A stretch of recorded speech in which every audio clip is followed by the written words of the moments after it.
Ketemu kembali dengan Nyai Dewi Tanjung di sini, teman-teman. Apa kabar? Semoga teman-temannya diberikan kesehatan panjang, umur rezeki, amin ya rabbal alamin. Nah, kemunculan Nyai kali ini ingin menerawang siapa calon presiden tahun 2024 nanti. Ya. Kelihatannya ciri-cirinya pasti didukung oleh partai. Lalu disukai oleh masyarakat. Elektabilitasnya teruji, kinerjanya teruji, prestasinya teruji, dan satu hal yang penting, calon presiden negara Republik Indonesia harus lebih mengedepankan kepentingan rakyat di atas kepentingan pribadi dan golongannya. Ingat itu. Karena apa? Begitu menjadi presiden, labelnya apapun partainya, dia harus meninggalkan label itu karena kepentingan rakyat jauh lebih penting di atas segala-galanya. Kemajuan, kesejahteraan rakyat Indonesia di tangan calon pemimpin tahun 2024 nanti. Makanya kita jangan salah memilih pemimpin. Kita juga harus cerdas melihat calon-calon pemimpin yang bermunculan namanya saat ini.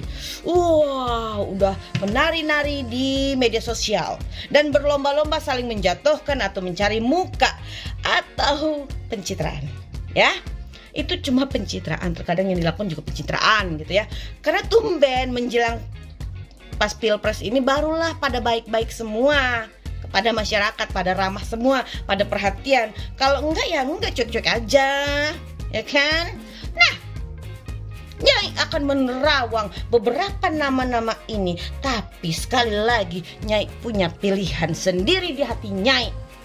Tapi Nyai nggak boleh ngasih tahu sekarang. Gitu loh. Tapi ada tulisannya di hatinya di sini nih namanya. Ya kan? Kenapa? Satu, calon pemimpin capres nanti, calon pemimpin negara Republik Indonesia nanti, pengganti Pak Jokowi itu harus sama kinerjanya dengan Pak Jokowi. Harus sama visi misinya dengan Pak Jokowi.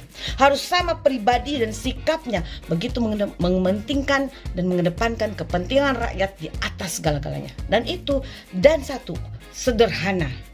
Merakyat dan sederhana. Jangan cari calon pemimpin yang terlalu elitis.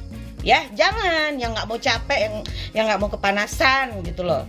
Sedangkan rakyat Indonesia ini butuh pemimpin yang dekat sama mereka seperti Pak Jokowi. Ya. Jangan tinggalkanlah cara-cara lama seperti Susilo Bambang Yudhoyono, hanya melihat rakyat dari jauh tapi tidak mau mendekat dengan rakyatnya. Tapi beda dengan Pak Jokowi, begitu dekat dengan rakyatnya. Makanya calon pemimpin nanti harus sama dengan Pak Jokowi. Bukan kamuflase, bukan pencitraan, harus dari hati dekat sama rakyatnya. Ya. Penerawangan Nyai, ada beberapa nama yang muncul. Salah satu, salah dua, salah tiga, salah empat, salah lima. Ada Anies Baswedan yang didukung oleh Khilafah PKS HTI. Pasti dia akan memakai politik agama, jual-jual agama, isu PKI. Jadi siap-siap ya, tahun 2024 nanti Anies Baswedan itu akan tetap memakai isu agama, isu PKI untuk menjatuhkan lawan politiknya.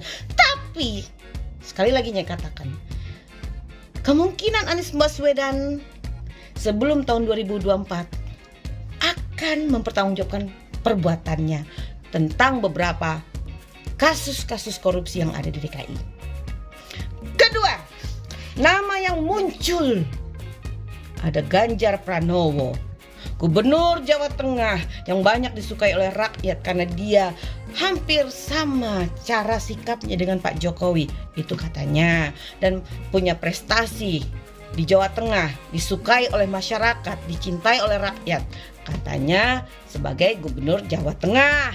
Lalu muncul lagi nama Puan Maharani, ya kan, Ketua DPR RI. Nah, jujur aja kalau Mbak Puan belum teruji memimpin sebuah wilayah, hanya saat ini menjadi Ketua DPR RI. Ya, itu beda.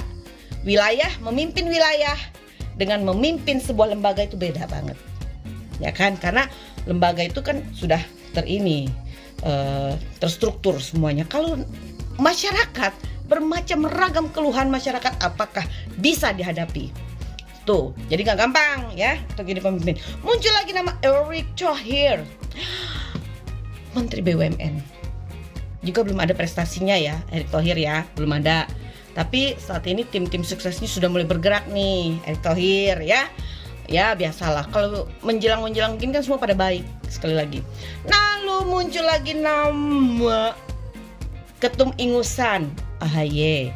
Itu kan karena memang si Pepo ya udah galau pengen anaknya menjadi wakil presiden atau presiden. Tapi sekali lagi itu nggak masuk hitungan lah sebenarnya itu. Lalu muncul lagi namanya Muldoko, Ketua KSP. Itu juga belum, mantan Panglima TNI juga belum lihat aura-aura kepemimpinan di muka-muka mereka. Karena apa? Yang digantikan ini adalah sosok rakyat yang merakyat sekali, susah. Ya. Jadi tetap di hati Nyai ini satu nama ini masih muncul, masih ada di hati Nyai, gitu loh. Ya, jujur aja, Nyai ini kan berjuang untuk negara, untuk rakyat. Ya, tentunya akan membela kepentingan rakyat dan negara. Makanya Nyai menghimbau kepada teman-teman saudaranya semuanya, cerdaslah dalam memilih calon pemimpin dan presiden. Karena beberapa nama yang Nyai sebut ini ya belum teruji kinerjanya, prestasinya, visi misinya, gitu loh. Karena yang akan digantikan sosok Jokowi. Jokowi wae Mas, Jokowi wae. Aku ra apa-apa, aku ra apa-apa, aku ra apa-apa. Nah itu kan agak berat. Karena yang digantikan sosok Jokowi, bukan kalau dulu yang digantikan model-modelnya si rezim gagal SBY sih masih banyak calon-calon yang gaya-gaya elitis ya kan, yang nggak mau capek, yang hanya bisa nunjuk-nunjuk menterinya kerja, anak buahnya kerja. Tapi yang kayak Pak Jokowi ini langka. Nyari pemimpin seperti Pak Jokowi ini langka, ya kan? Makanya Nyai punya calon di hati Nyai ini masih Nyai simpan di hati Nyai, dan hanya Nyai dan Allah Subhanahu wa Ta'ala yang tahu. Semoga dia dipilih kembali oleh rakyat. Assalamualaikum warahmatullahi wabarakatuh.